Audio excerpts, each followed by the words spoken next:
my job is really to literally take the title that was given to me and deconstruct it and hopefully form a coherent viewpoint from the contributors from the EFPIA side to this, what hopefully will be an important workshop.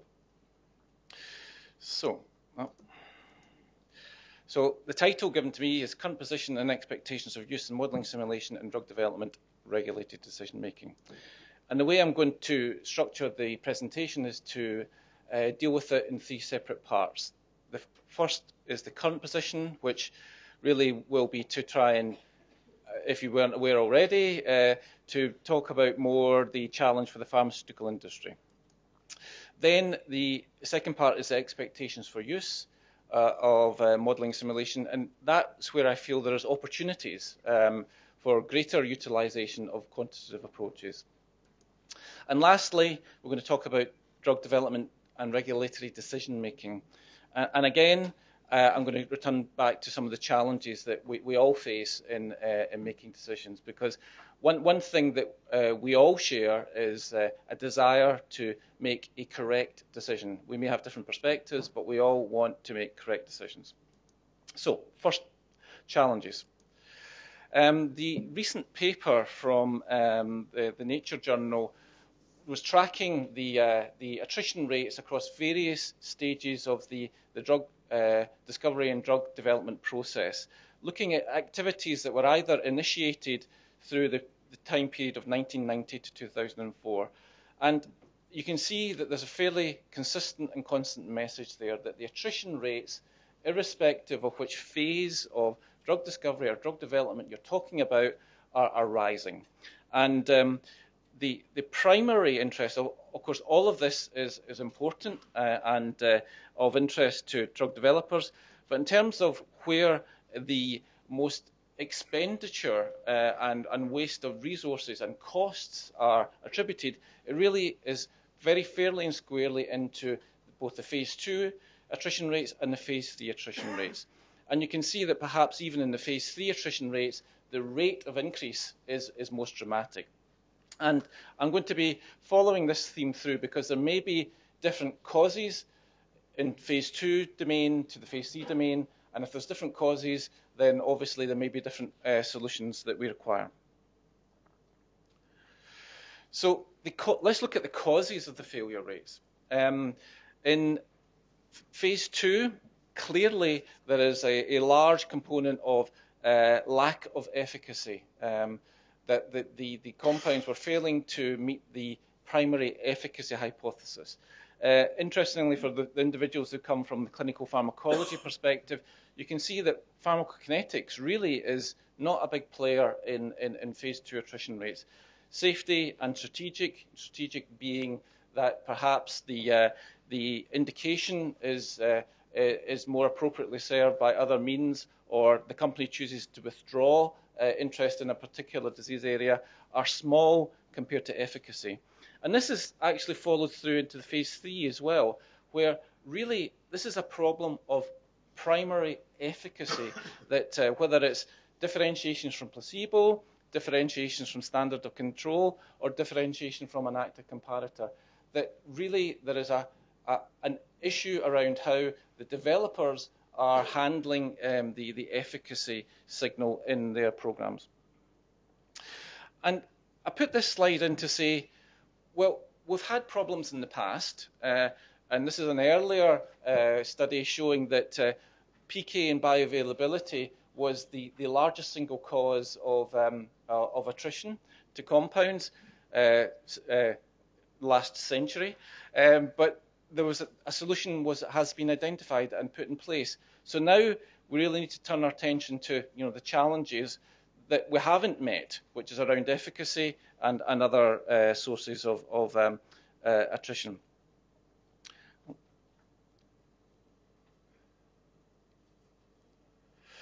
And this is another recent slide which really helps to reinforce the quantitative impact of drug development failures. And this is a tornado plot that it breaks down the whole sequence of events of drug development, as again from research and into development, and capitalizes these in terms of the average cost of developing a new molecular entity.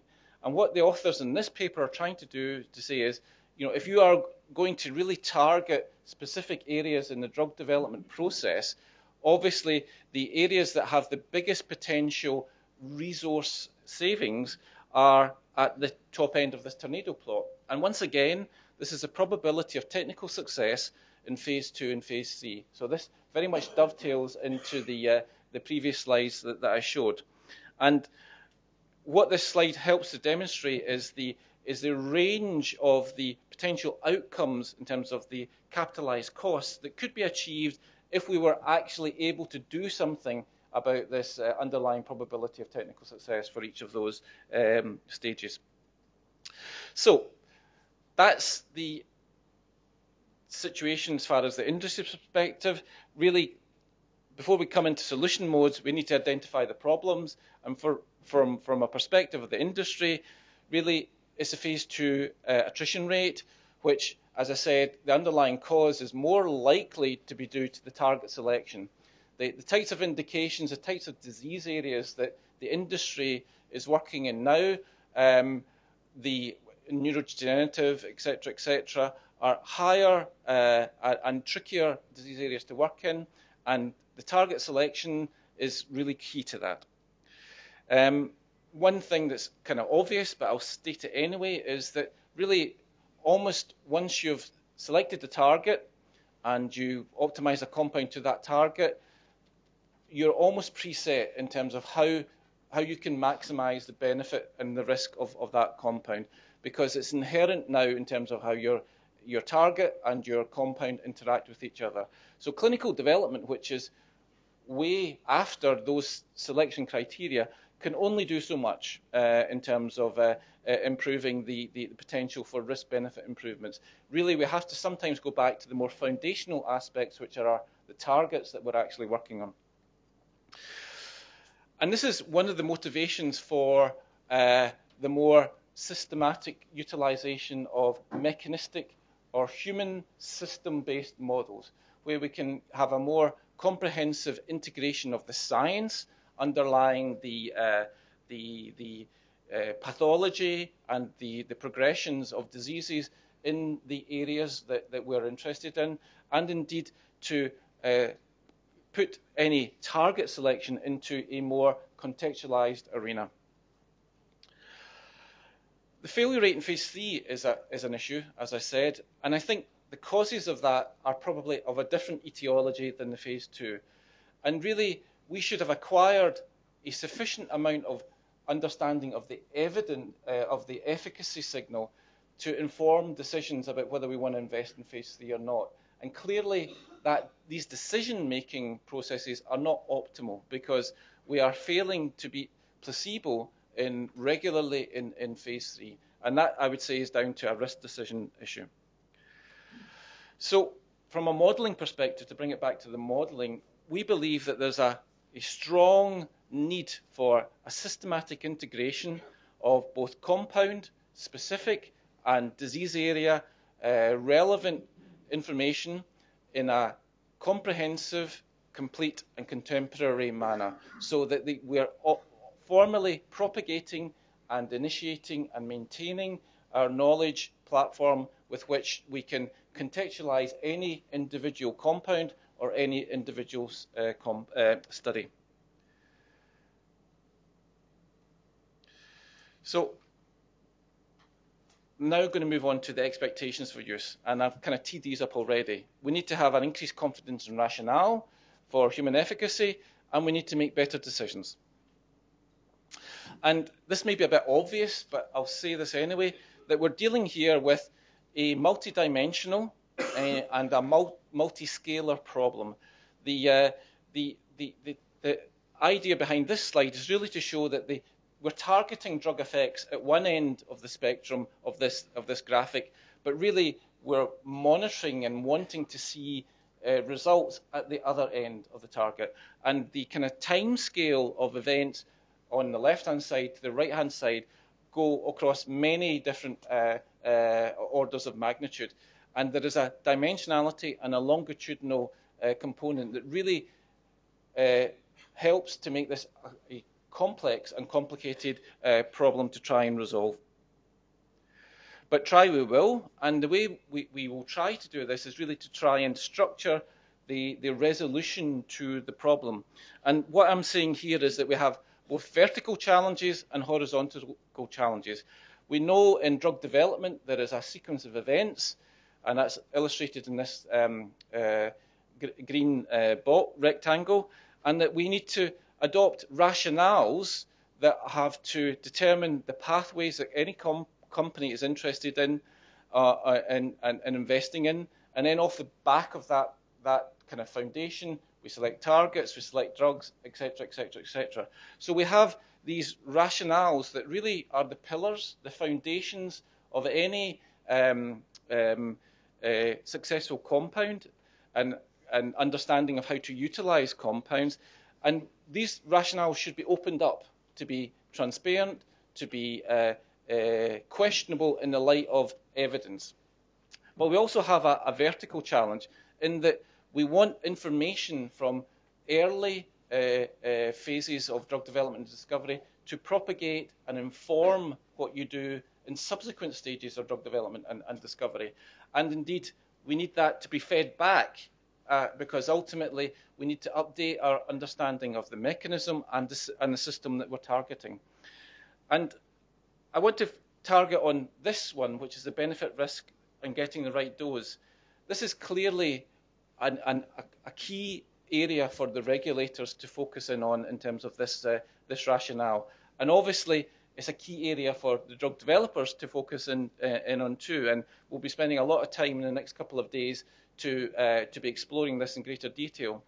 But if you take my premise around the initiation and the propagation of knowledge in an integrated manner, then the question is, how much of that information that's been acquired over the many years that a company has been working on a compound actually comes into the regulatory decision making? And that's something that we'll be talking about later on.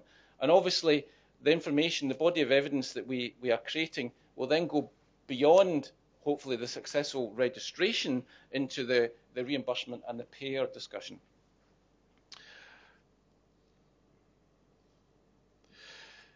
Another way of thinking about this is that we have a variety of different data. We have data on the compound, we have data on the mechanism if it's a precedented area, and we have data on the indication. And as we go from early to late stage on particular compounds, the ratio of those data types change. And the volume of data will change in that we will have very little compound-related data early on, but we have a wealth of it later on. And the framework that we promote internally within the EFPIA members is to try and systematically use this information more to inform decision makings.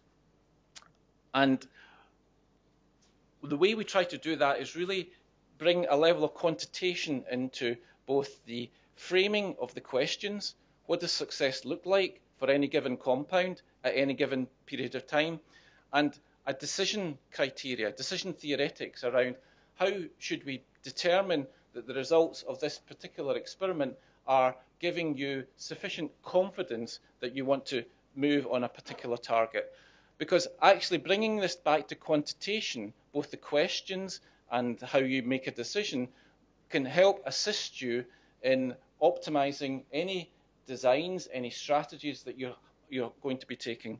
And then this is a cyclical process that you want to continue throughout the drug development and drug discovery, because if you recall, I talked about the probabilities of technical success being a key determinant of the cost and the efficiencies of drug development. We want to derive these probabilities of technical success right the way through as a leading indicator of whether a compound indeed meets the requirements at that given time. So King Kowalski, in a paper, try to lay out the kind of different elements of model-based drug development, which is really what we're talking about here.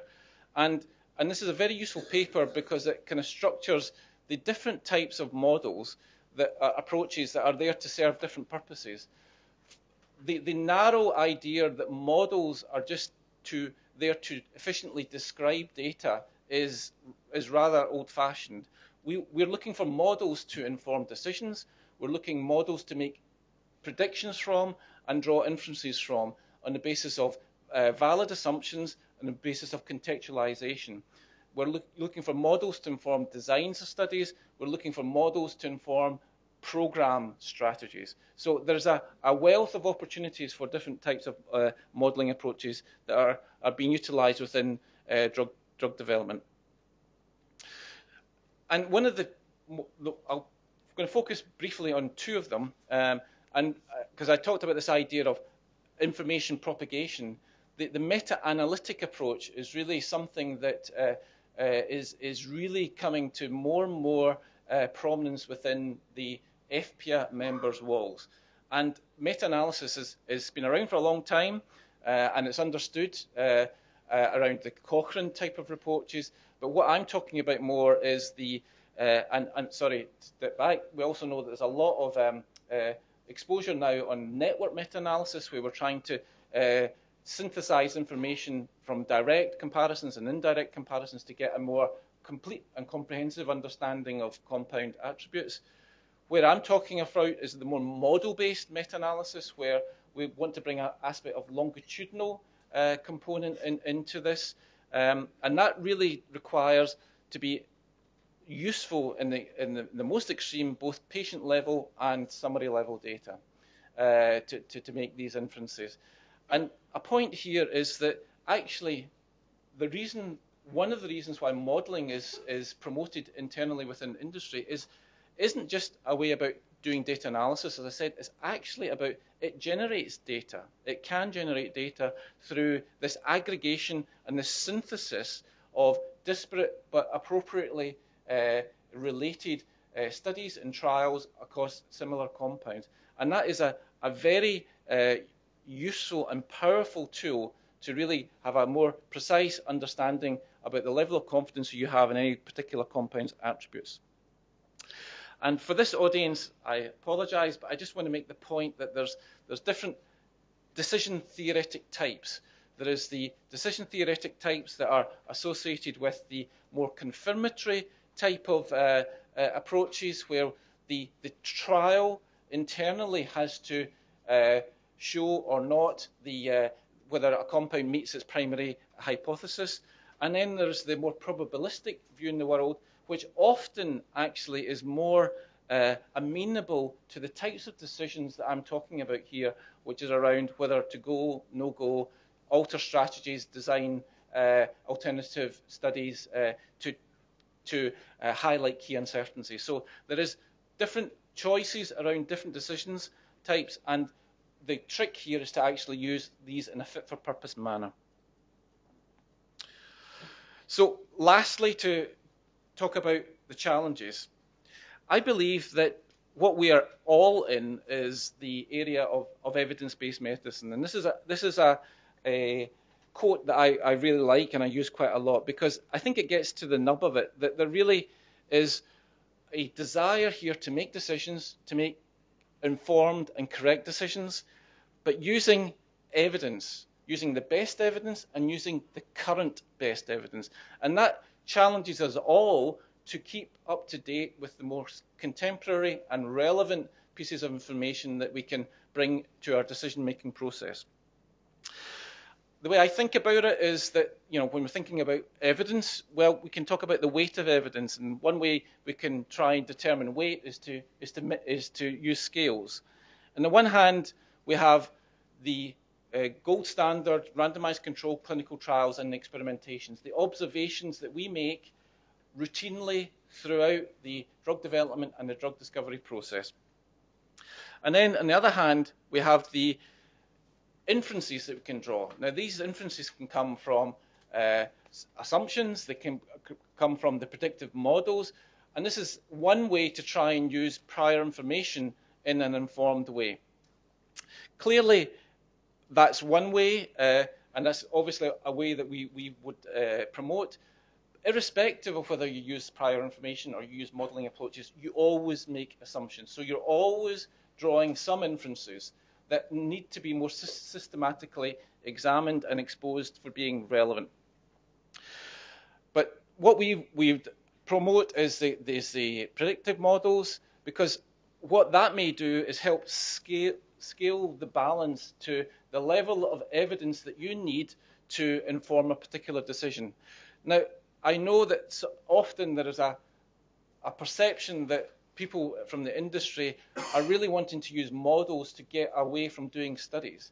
And I would argue that it isn't so much wanting to not use studies, it's actually any studies that we design or conduct is informed by the most up-to-date information and is optimized to the questions that you want to address.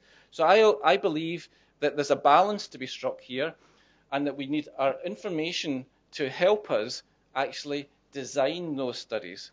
And then as we go through the drug development, the drug discovery, the regulatory, the reimbursement type of discussions, we are constantly appropriately adjusting the level of information that underlines our positions from experimental observations and inferences that can come from the modeling approaches. So since I did start talking about regulatory, I may as well continue with that. And you know, we understand that there's a function here and a structure here. That the regulators have an important role to do. They have their perspectives that need to be brought to bear, and we understand that. And they also have a structure in that what the terabytes of information that sponsors are preparing for any given submission has to be structured in a particular way in order to make it tractable for regulators to inform their decisions. And I'm opening this up as a kind of general question that hopefully we can take on during some of the work streams as to whether, you know, the types of integrative approaches that I'm talking about have a home in the structure of these types of documentation. I certainly know from my experience that, you know, the more integrative components around the ISS and the ISE are really usually kind of descriptions of aggregated descriptions of study outcomes, rather than what I'm talking about, which is the more inferential and predictive and contextualization. So there's a question there whether, you know, the regulators are getting access to the sufficient data to inform their decision making. Peter, sorry to interrupt. Just 2 more minutes, please. Yep. Okay. I'm wrapping up. Yep. So we have 4 work breakout groups, and I asked each of the breakout group leaders to tell me, you know, their aspirations for what they want to achieve in their 2 days that are going to be together. And I'm not going to read this, but what I did was I kind of highlighted some of the words that I thought were open in terms of how this is going to structure and lead from the EFPIA perspective, the interaction. And really this is, people are looking to see where there is agreement, where there's disagreement, but really to understand. There's not an expectation that there'll be entire unanimity, but really it's important to understand where there are frank differences and where there is frank agreement. In the clinical pharmacology section, there is, again, this idea of using integrating data. So not just relying on single studies, but integrating information appropriately to inform decisions. That's another theme that will be touched upon. And then in the rare diseases and special populations, there will be a focus on these assumptions, where perhaps this is the one area where you're going to have least experimental data because these are rare or orphan indications. How can you efficiently bring your assumptions into up your confidence that you're making appropriate decisions? And the last breakout session is on the design of confirmatory studies. And again, This is all about the level and the nature of the scientific and the regulatory discourse across the various organisations, and the application, just really to get a more solid understanding of modelling simulation uses. And that, I think, is really all I wanted to say. So thank you.